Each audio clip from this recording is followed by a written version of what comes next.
Assalamualaikum warahmatullahi wabarakatuh.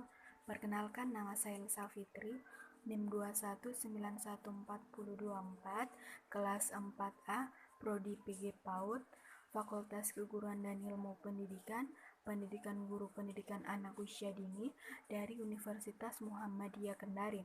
Baik, di sini saya akan bercerita menggunakan media atau alat peraga yang dimana judulnya yaitu Si Rajin dan Si Malas. Dahulu kala, ada sepasang suami istri yang tinggal di daerah pinggiran hutan. Sang suami memiliki anak gadis dari pernikahan pertamanya dulu, dan si istri juga memiliki anak gadis dari pernikahannya yang pertama. Sang istri sangat menyayangi putri kandungnya. Dia sangat memanjakan putrinya. Dia juga selalu memberikan pakaian yang bagus untuk putrinya. Anak gadisnya tidak pernah melakukan apapun selain duduk dan mempercantik diri. Sebaliknya, dia bersikap seenaknya jika dengan anak perempuannya dari pihak suaminya. Anak gadis dari pihak suaminya selalu ia bebani dengan tugas membersihkan seluruh pekerjaan rumah. Namun si gadis yang rajin tidak pernah mengeluh. Ia mengerjakan semua pekerjaan rumah dengan senang hati. Suatu hari, sang ayah jatuh sakit. Sang ayah tidak bisa bekerja, dan anaknya yang rajin pun menawarkan diri untuk mencari pekerjaan di kota. Dengan penuturan anak suaminya, si istri menyeringai jahat.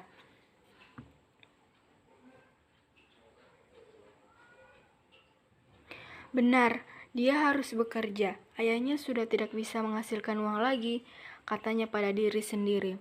Lalu dia pun menyatakan persetujuannya atas keinginan anak suaminya. Sang suami tampak geram dan marah.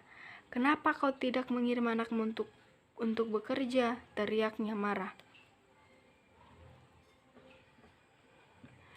"Oh, aku sangat menyayangi putriku. Dia sangat cantik. Kuku-kuku dan kaki indahnya akan rusak jika harus bekerja. Sedangkan anakmu, dia akan tidak terlalu cantik," kata istrinya. "Tahu apa kau soal kecantikan?" Si suami tidak terima anaknya dibandingkan dengan putrinya.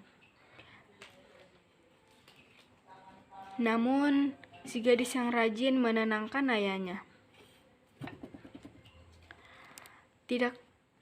Tidak apa-apa, ayah. Aku akan bekerja ke kota," katanya dengan lembut. Sang ayah yang merasa bahwa keputusan putrinya sudah bulat tidak melarangnya lagi. Keesokan harinya, gadis itu berangkat ke kota. Dasar ibu tirinya memang jahat. Gadis itu tidak diizinkan membawa perbekalan, maka berangkatlah gadis itu menuju kota. Sebelum berangkat, gadis rajin itu mendapat pesan dari ayahnya. "Bekerjalah sepenuh hati. Berilah bantuan pada setiap orang yang meminta bantuanmu. Jangan pernah kau tolak permintaan tolong mereka, dan bekerjalah yang rajin." Begitu pesan ayahnya.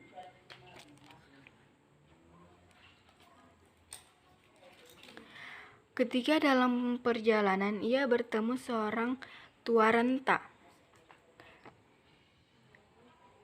yang dahan pohonnya kering. Dia meminta bantuan pada si gadis rajin untuk memangkas dahan-dahan kering itu dan berjanji akan membalas kebaikan si gadis jika gadis itu mau membantunya.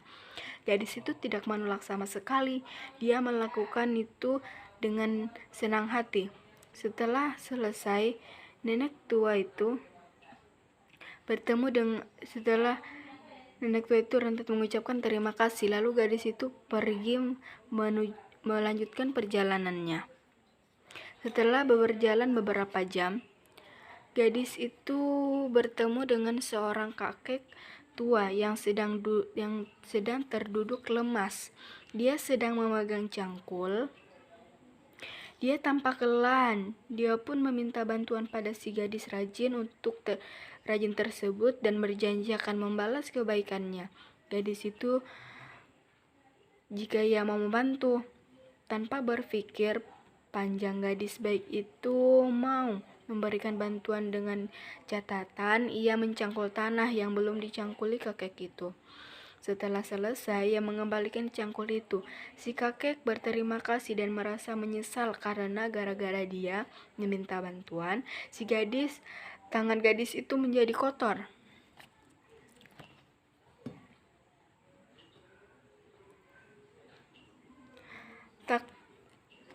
Kemudian gadis baik itu menggelengkan kepala dan tersenyum. Dia mengatakan dia sangat senang bisa membantu, kemudian melanjutkan perjalanannya lagi. Tak lama berselang, gadis itu bertemu dengan seorang nenek tua. Nenek itu tampak sibuk dengan tungkunya dan wajahnya kelihatan sedih. Ketika nenek itu melihat gadis itu,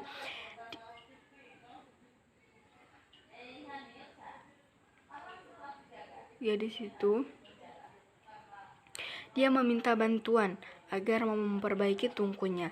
Dia berjanji akan membalas kebaikan gadis itu jika mau membantunya. Tanpa banyak berpikir, si gadis segera memperbaiki tungku nenek tua itu.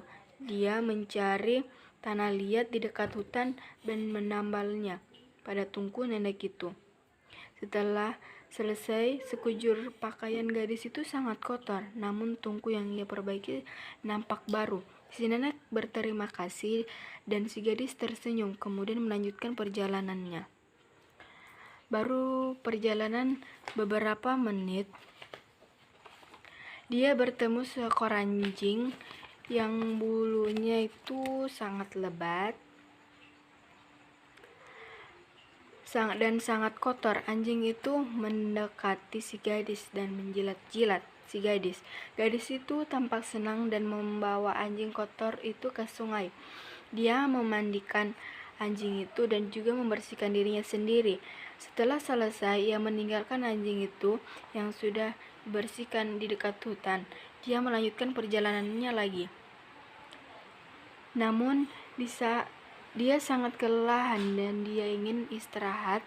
Saat itu, dia melihat sebuah rumah yang sangat megah. Dia pun menghampiri rumah itu. "Permisi, aku hanya ingin menumpang istirahat. Aku sangat lelah," katanya. Rumah itu masih kosong. Tiba-tiba ada seorang nenek tua berwajah ramah menghampiri gadis itu. "Silakan nak, tapi kemana kau akan pergi jika aku boleh tahu?" "Aku sedang mencari pekerjaan, Nek. Bagaimana kalau kau bekerja di sini?" tawar nenek itu. "Benarkah?"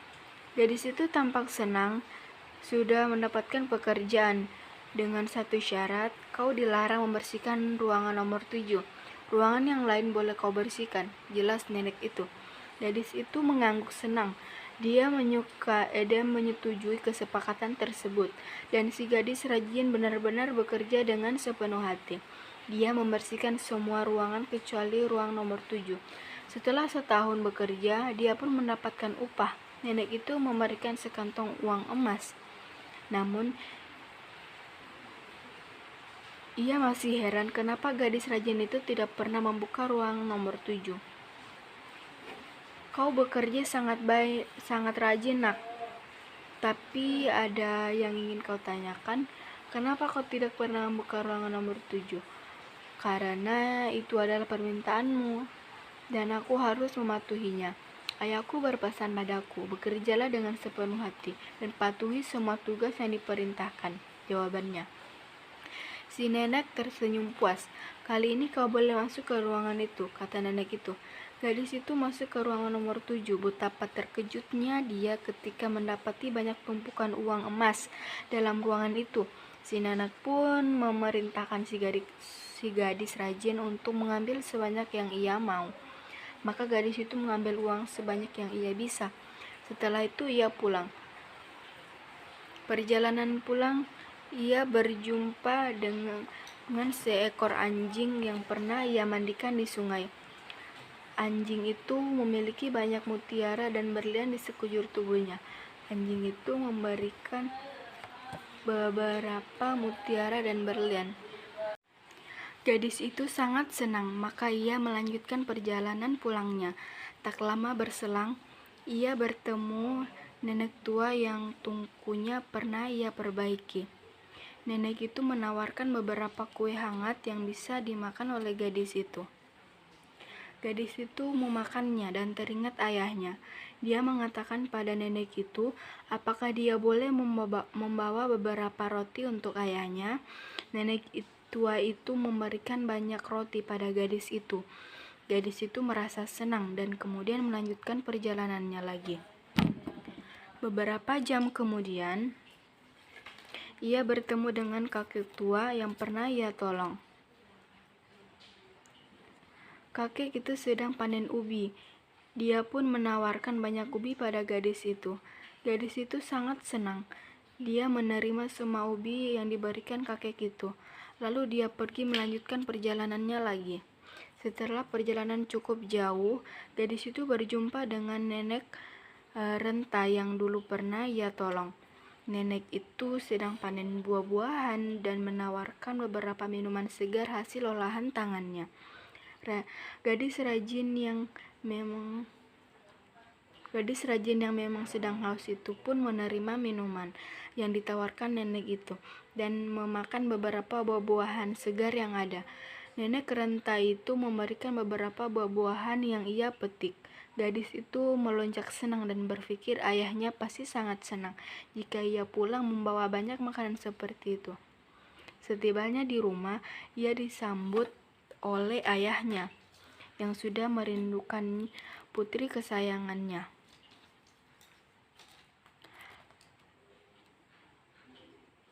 Ayahnya sudah kembali sehat, berbeda dengan ibu tirinya. Ibu tiri gadis itu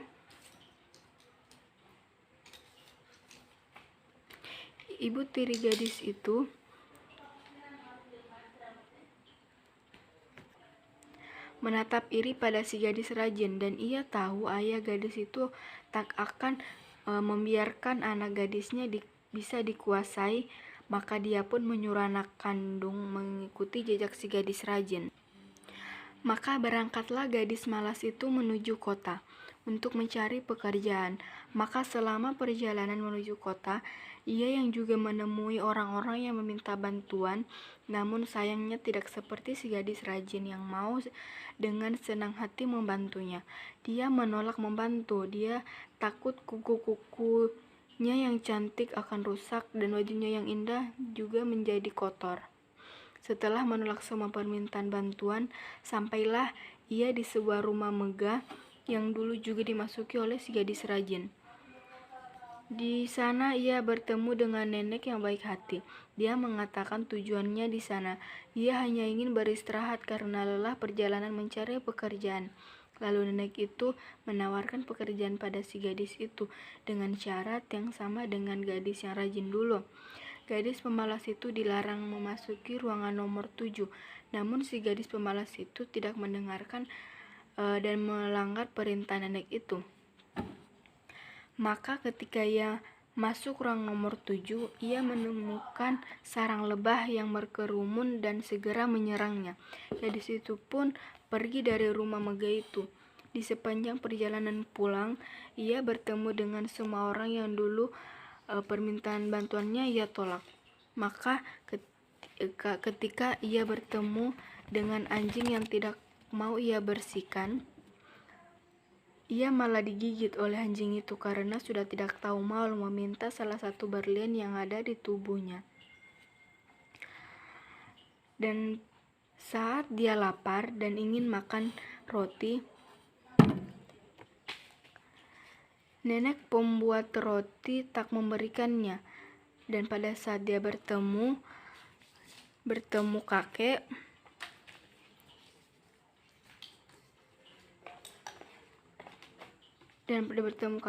di ladang,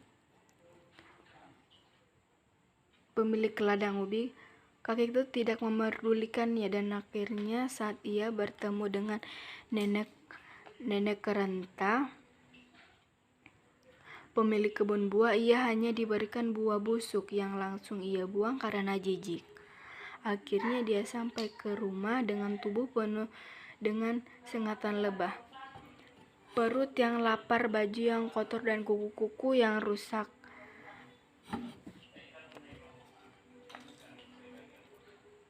Nah, itulah apa yang akan kau petik jika kau menjadi pemalas, kata ayah tirinya keras di depan ibunya. Kemudian ayah gadis rajin itu mengusir kedua orang itu dan anak itu. Dan dia hidup tenang dengan putri semata wayangnya yang rajin dan baik hati.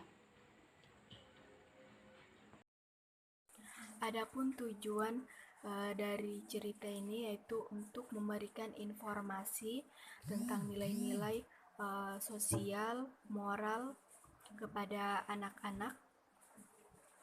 Dampak positifnya diambil dan dampak negatifnya itu dapat dijadikan sebagai pembelajaran. Adapun evaluasi dalam cerita untuk mengembangkan sosial emosional anak, yang pertama yaitu kita tidak boleh membeda-bedakan orang, mulai dari status, kasta, jabatan, atau golongan seperti itu. Kemudian yang selanjutnya, kita tidak boleh egois kepada orang. Kemudian harus tolong-menolong dan berhubungan baik kepada sesama manusia. Kemudian tidak boleh serakah.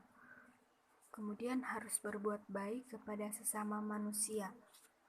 Mungkin itu saja cerita dari saya dan tujuannya beserta evaluasinya. Lebih dan kurangnya mohon dimaafkan.